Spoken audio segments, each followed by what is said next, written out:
Se a gente for pegar... gente, só um parêntese aqui. Apareceu uma mensagem aqui para mim de que talvez esse vídeo aqui seja interrompido em função do tempo de vídeo. Eu estou me permitindo fazer um vídeo mais longo aqui a respeito desse artigo aqui, porque eu quero trazer uma análise aqui um pouco mais elaborada, um pouco mais detalhada aqui do artigo, tudo bem? Mas se por acaso o vídeo cortar aqui no meio, eu vou continuar ele numa parte 2, tá ok? Mas assim, eu vou continuando o vídeo aqui até onde for possível, tudo bem?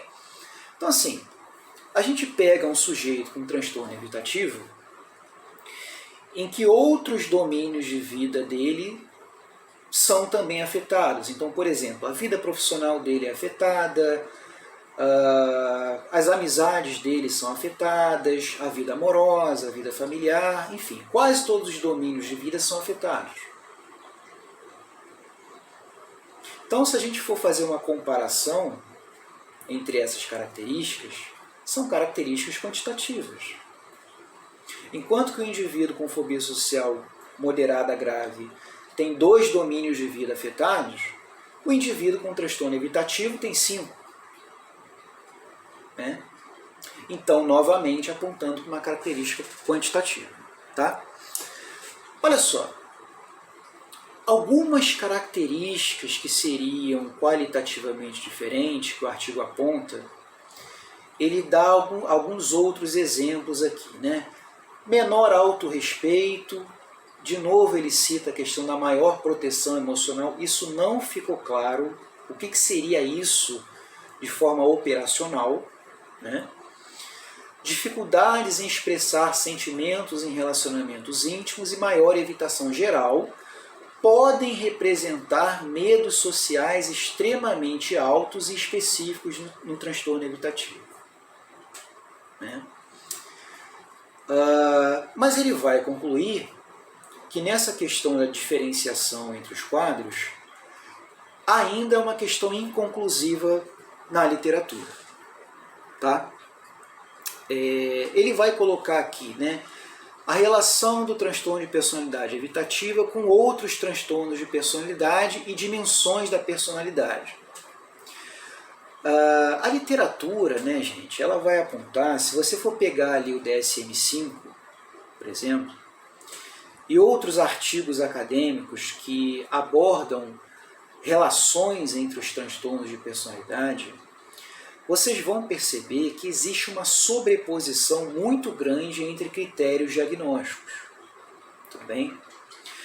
Isso faz parte de uma característica básica em termos de classificação diagnóstica na psiquiatria, que é um problema que vem sendo discutido na literatura atualmente, que é o problema do diagnóstico categorial, né? Que é você agrupar um determinado conjunto de sintomas em uma determinada categoria. Esse é o diagnóstico categorial. Então você pega ali medo de contato visual, dificuldade de relacionamentos íntimos, esquiva social, aí você rotula isso numa categoria, transtorno de ansiedade social. Né? Só que você pega outros transtornos, né, o próprio transtorno de personalidade esquiva, mas outros transtornos também de personalidade vão apresentar esses mesmos critérios. E aí você rotula com outro nome, e isso gera uma confusão clínica muito grande, em termos práticos. Tá? E isso acontece muito entre os próprios transtornos de personalidade, como esse artigo aqui está colocando. Né? E isso vai provocar uma discussão no sentido de cada vez mais a gente tender a fazer uma classificação dimensional, né, em termos de um contínuo das psicopatologias de uma forma geral, né, não só aqui no caso da ansiedade social. Tá? O artigo ele vai apontar também que existem alguns problemas de personalidade internalizante versus externalizante como responsáveis pelas fortes correlações entre os transtornos de personalidade. um parêntese aqui, gente. O artigo ele não deixou claro, ele não especificou o que seria problema de personalidade internalizante e problema de personalidade externalizante. E qual que é a relação disso na questão da sobreposição dos sintomas dos transtornos de personalidade. Isso aí não ficou claro no artigo. E aí, como eu falei, né, o artigo ele vai apontar uma tendência de cada vez mais os clínicos e os pesquisadores fazerem um sistema de classificação dimensional para os transtornos de personalidade. Ou seja, os transtornos de personalidade podem ser conceitualizados como diferentes expressões de traços de personalidade em um contínuo. E aí o contínuo que eu falei, né, o contínuo normal patológico da personalidade. Que nada mais é do que aquele contínuo que eu expliquei para você um pouco atrás aqui, que é o contínuo da ansiedade social. Né? Então, na ponta do contínuo aqui, em um extremo do contínuo, eu tenho as experiências normais, e no outro contínuo eu tenho as experiências psicopatológicas. Né? Bom, o artigo ele vai trazer aqui que o neuroticismo, né, que é uma característica de personalidade que não está muito bem operacionalizada ainda na literatura, parece ter um papel central no transtorno de personalidade evitativa. Tá? Em relação à estabilidade dos sintomas, o artigo ele vai trazer um dado interessante aqui que vai um pouco contra alguns dados que a gente conhece. Né? Então o artigo ele fez algumas pesquisas, né? Na verdade ele revisou algumas pesquisas longitudinais e encontrou alguns resultados que sugerem que a estabilidade dos quadros de transtorno de personalidade não é tão persistente como se imaginava. Ou seja, os sintomas dos transtornos de personalidade eles não são tão estáveis quanto acreditava-se que seriam. Tá? Então ele vai colocar o seguinte: ao contrário do que se pensava anteriormente, as pesquisas têm demonstrado que os sintomas dos transtornos de personalidade, em geral, não são tão estáveis ao longo da vida. Né? Especificamente no transtorno de personalidade evitativa, os achados forneceram evidências de uma estabilidade moderada dos sintomas em um período de 10 anos. Tá? Bom, em relação à etiologia, né, o que estaria por trás aí em termos de variáveis causais do transtorno evitativo? Né? O artigo vai apontar que, como na maioria dos transtornos psicológicos, a gente tem aí uma série de variáveis genéticas ainda não muito claras, tanto em relação aos transtornos de personalidade de uma forma geral, quanto em relação ao transtorno evitativo de forma particular. Né? A gente não tem ainda ferramentas ou instrumentos de medida específicos para mensurar variáveis genéticas no desenvolvimento dos transtornos de personalidade, menos ainda no transtorno evitativo. Né? O artigo vai colocar alguns fatores de temperamento também, que também podem ser agrupados aí dentro de fatores hereditários ou fatores genéticos.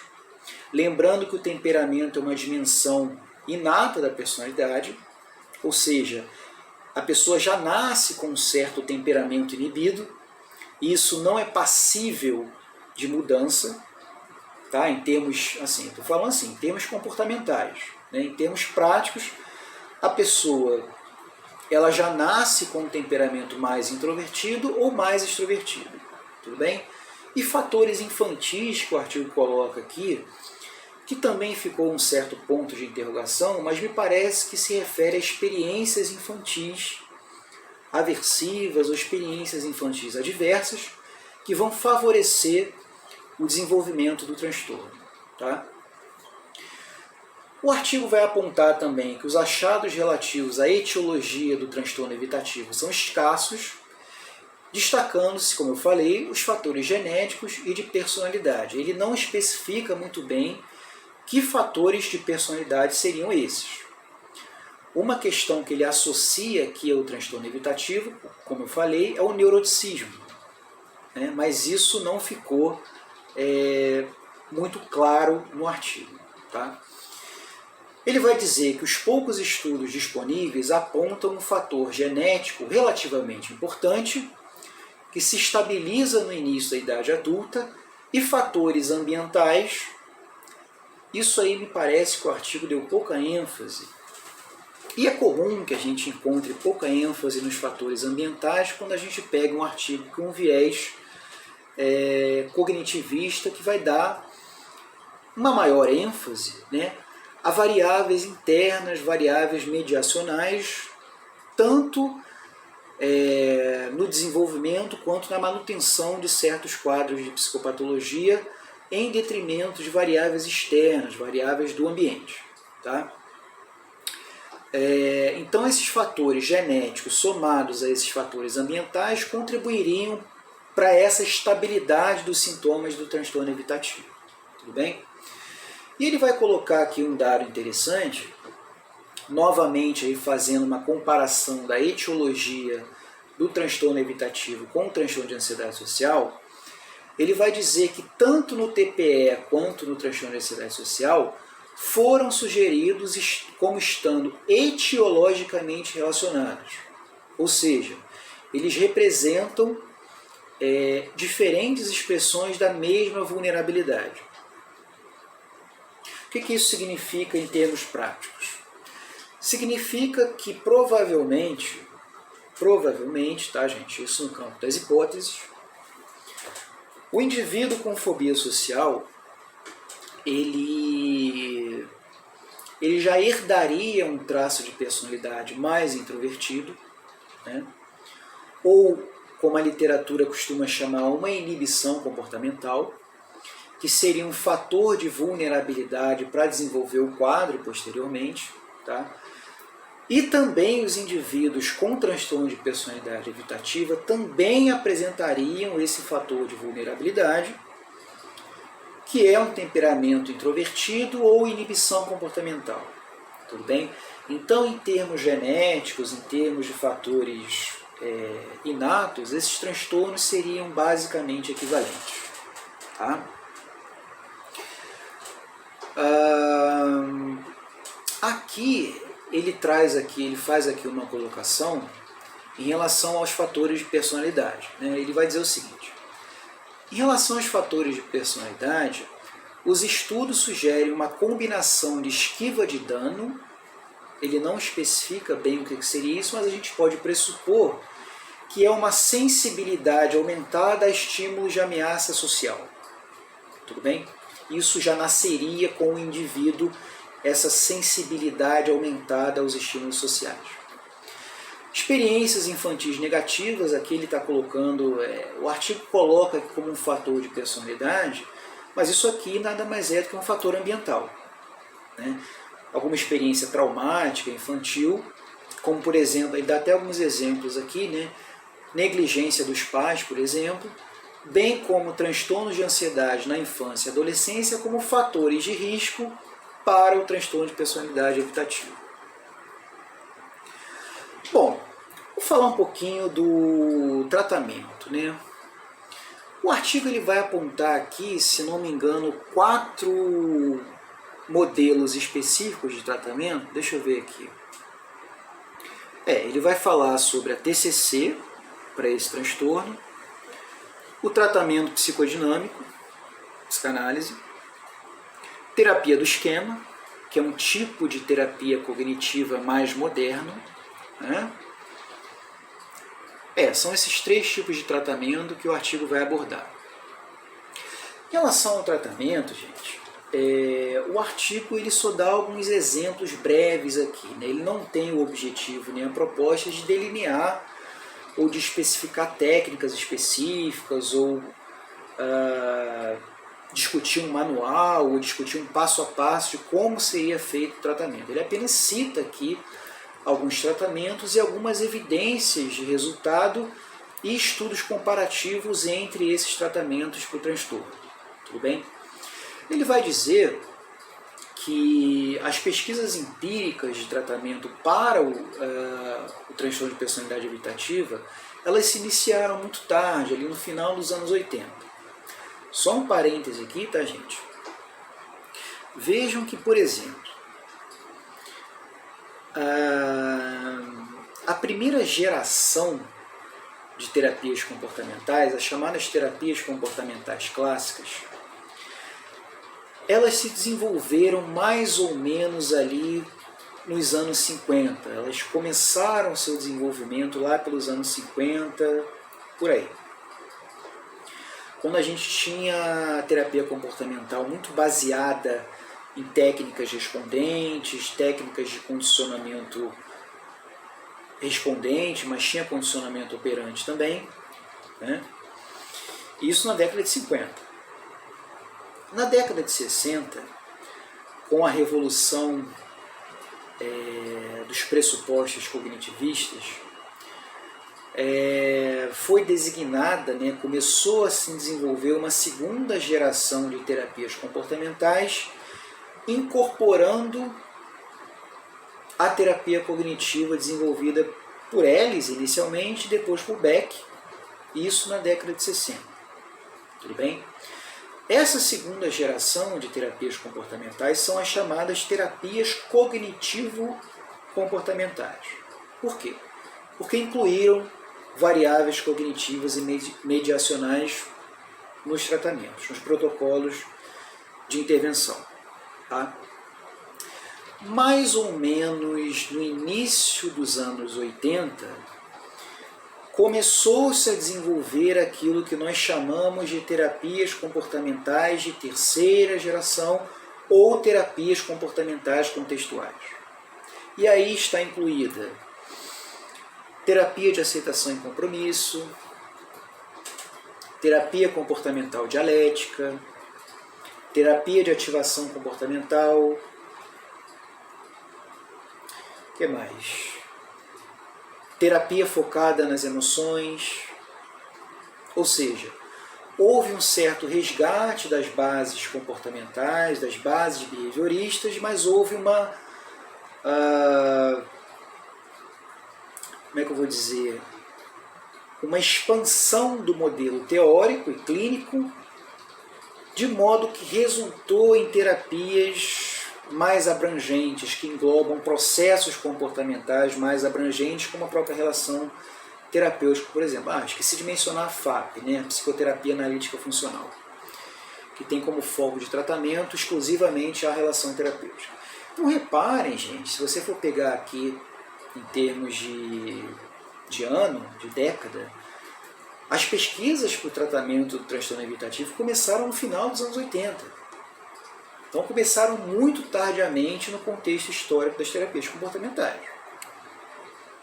Isso é um dado importante. Ou seja, a outra questão aqui, que o artigo ele vai apontar,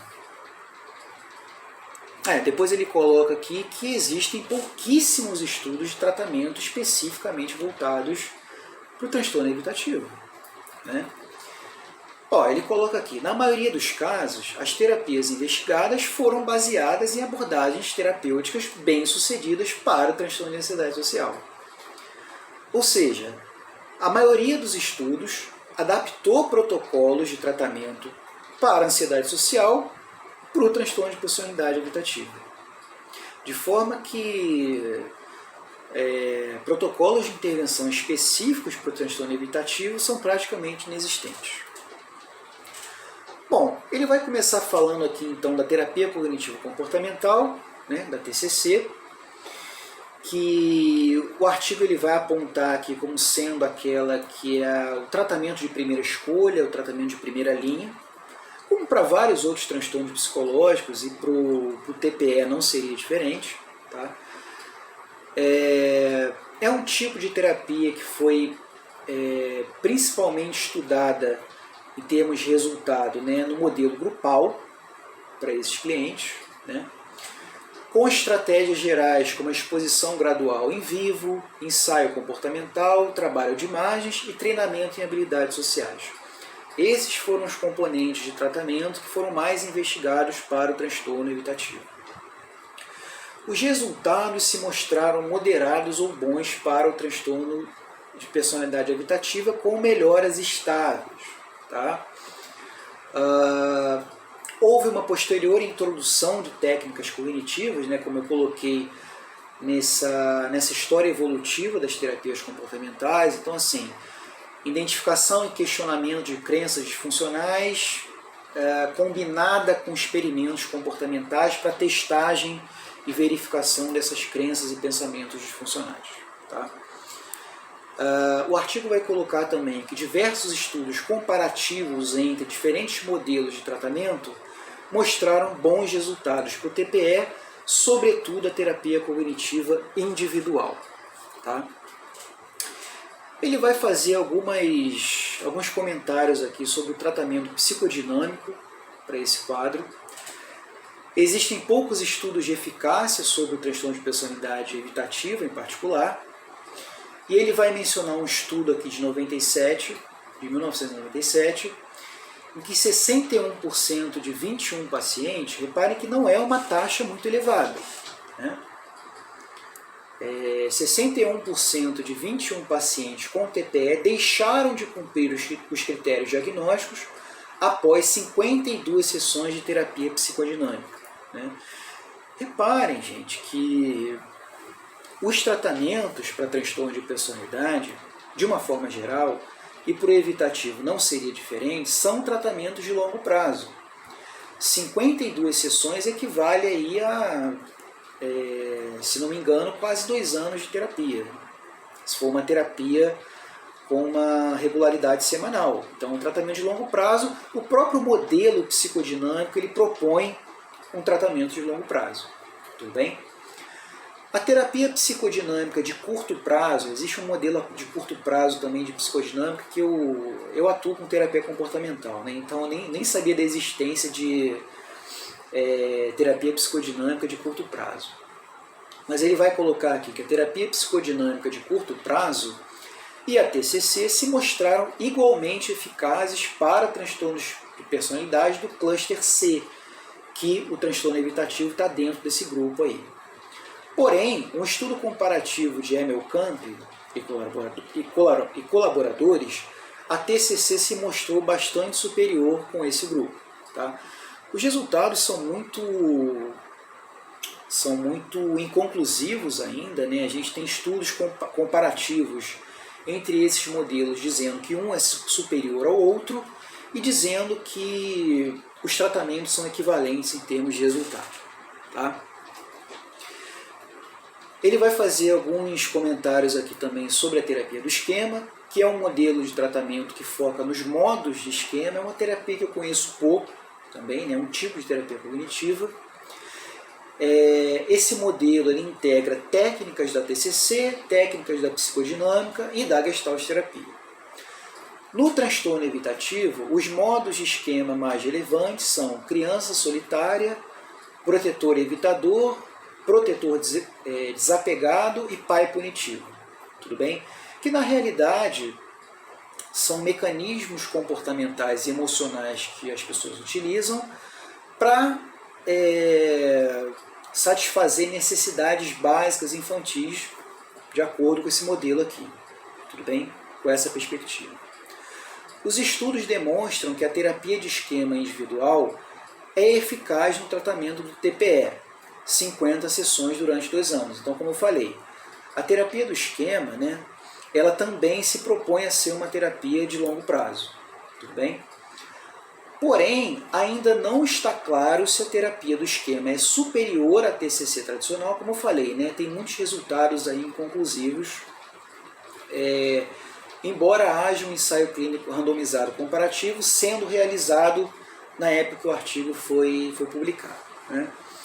Ele vai dizer aqui, né, outros modelos de tratamento atuais mostraram um bom potencial para o TPE em estudo de caso único. Então, reparem que a gente não teve ensaios clínicos randomizados, a gente teve basicamente estudos de casos isolados que fizeram alguns tratamentos, aí, testaram algumas modalidades de terapia, como a terapia interpessoal metacognitiva, terapia focada na emoção, terapia de aceitação e compromisso, mais terapia comportamental dialética e psicoterapia interpessoal. O artigo ele vai apontar, isso aqui é um dado também importante, né? Que não existem diferenças relevantes em termos de resultado clínico em indivíduos com o TPE e com transtorno de ansiedade social comórbido em comparação com indivíduos com TPE, aliás, com transtorno de ansiedade social sem TPE. Ou seja, indivíduos que apresentam comorbidade entre transtorno de personalidade evitativa e transtorno de ansiedade social respondem de maneira equivalente a indivíduos com transtorno de ansiedade social sem comorbidade de transtorno de personalidade evitativa. Isso sugere o quê? Sugere que a presença de um transtorno de personalidade evitativa em indivíduos com fobia social não afeta os resultados de tratamento. O que me parece um dado contraditório com aquilo que a gente viu no início, né? Porque se a gente for pensar em termos de nível de gravidade dos sintomas e nível de prejuízo da perspectiva do contínuo, e o artigo até colocou esse dado, que o TPE ele atinge mais domínios de vida do que a fobia social, isso me parece absolutamente um resultado contraditório. Porque, evidentemente, pessoal, se o transtorno de personalidade evitativa é uma condição mais pervasiva, mais grave, mais debilitante, isso vai também alterar no sentido negativo, ou pelo menos tenderia a alterar os resultados negativos do tratamento. Tudo bem? Ele complementa aqui, né, embora os pacientes com TPE comórbido tendam a apresentar um nível, logicamente, mais disfuncional no término do tratamento que pacientes com TPE. Em resumo, há poucos estudos de tratamento voltados especificamente para o TPE, e os resultados são inconclusivos em relação a algumas abordagens, como eu coloquei. Bom, concluindo então esse vídeo, né, gente? Eu sei que o vídeo ficou bastante longo aí, mas eu quis trazer aqui, né? E é curioso que eu falei para vocês que no início do vídeo eu ia fazer uma breve análise, tá? Mas como é um tema que me instiga muito, né? Eu quero trazer essa discussão assim como uma amostra do que a gente vai ter no grupo de estudos. Eu me permiti fazer um vídeo um pouco mais aprofundado, uma discussão um pouco mais detalhada aqui com vocês, tá? Na discussão, na parte final do artigo aqui, ele vai dizer o seguinte: isso aí é uma conclusão assim, né, que eu acho até engraçado, né, que é o que eu sempre venho falando aqui nos vídeos, né, nos conteúdos que eu divulgo nas outras redes sociais também, que a ansiedade social e a própria timidez são fenômenos muito negligenciados em termos de pesquisa, em termos de trabalho clínico, em termos de profissionais que atuam especificamente nessa área, né, com esse tipo de queixa e tal. E, de fato, né, gente, vocês veem, em 1980, por exemplo, uma das principais autoridades, né, na área de ansiedade social, escreveu um artigo intitulado Transtorno de Ansiedade Social, isso em 1980. O artigo intitulado Transtorno de Ansiedade Social, um transtorno de ansiedade negligenciado. Por quê? Porque poucas pessoas se voltavam ao estudo e investigação desse quadro.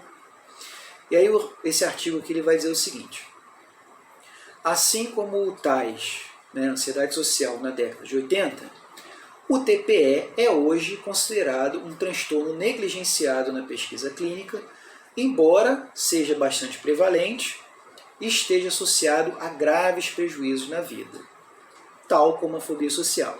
Então vocês veem que o filme se repete. A maioria das pesquisas sobre o TPE se concentra em diferenciá-lo do transtorno de ansiedade social, né? Então a gente precisaria de mais pesquisas que ou endossassem que realmente não existe uma diferença qualitativa entre esses quadros e começassem a adotar de fato o modelo do contínuo, ou então, como uma alternativa, mais pesquisas que investigassem as diferenças qualitativas desses quadros, né? Porque senão isso vai ficar uma discussão interminável. E isso gera, né, efeitos, gera consequências na prática clínica, né? Em comparação ao transtorno de ansiedade social ou ao transtorno de personalidade borderline, existem poucos estudos sobre a eficácia do tratamento psicológico, especificamente para o transtorno de personalidade evitativa, né? Eu lembro que o artigo, num dado momento, ele cita que em muitos ensaios clínicos randomizados, com pacientes com ansiedade social, a maioria ali também preenche os critérios diagnósticos para o transtorno de personalidade esquiva ou evitativa, e isso acaba entrando no grupo de investigação de ansiedade social e não de transtorno de personalidade evitativa, né? Em termos de tratamento, né, a TCC e a terapia do esquema mostraram os resultados mais promissores para o TPE, tanto no formato em grupo quanto no formato individual. O artigo vai dizer também no final, né, que a escassez de ensaios clínicos relevantes sobre o TPE poderia ser explicada em parte pela estreita relação desse transtorno com o transtorno de ansiedade social, né? Uma questão problemática que eles apontam é essa aqui, né? A adaptação de protocolos de tratamento de ansiedade social para o TPE pode não ser adequada em função da ansiedade e evitação extrema do TPE. Como assim? Pessoas que são submetidas, né, a tratamentos voltados para a ansiedade social, como eu já apontei mais cedo, né, podem não conseguir resultados satisfatórios com esses protocolos em função da gravidade do quadro de TPE. Isso sugere que a gente precisaria desenvolver protocolos de tratamento específicos para o transtorno de personalidade evitativa, né? A questão do tempo de tratamento do TPE varia bastante entre os estudos, de 12 sessões a mais de 50 sessões, necessitando de mais pesquisas empíricas sobre o tema, né? Ele vai finalizar dizendo que pesquisas futuras devem investigar se uma combinação de sessão individual e terapia de grupo é mais benéfico para pacientes com TPE. Até o momento, não há, isso aqui é importante, não há recomendação segura de tratamento eficaz para o TPE em função da insuficiência de estudos empíricos, tá? Então é isso, gente. Fechamos aqui esse artigo, tá? Não sei se eu vou trazer outros artigos aí para discussão do grupo de estudo. Talvez eu traga outros artigos que não vão fazer parte do grupo de estudo, até porque se eu for trazer todos os artigos aqui do grupo de estudo, não haveria necessidade de estar fazendo o grupo de estudo, tá? Isso vai depender muito assim do feedback de vocês também, né? Se vocês gostaram aqui dessa discussão, se vocês querem que eu traga outros artigos aqui para a gente conversar sobre. E, fundamentalmente, né, pessoal,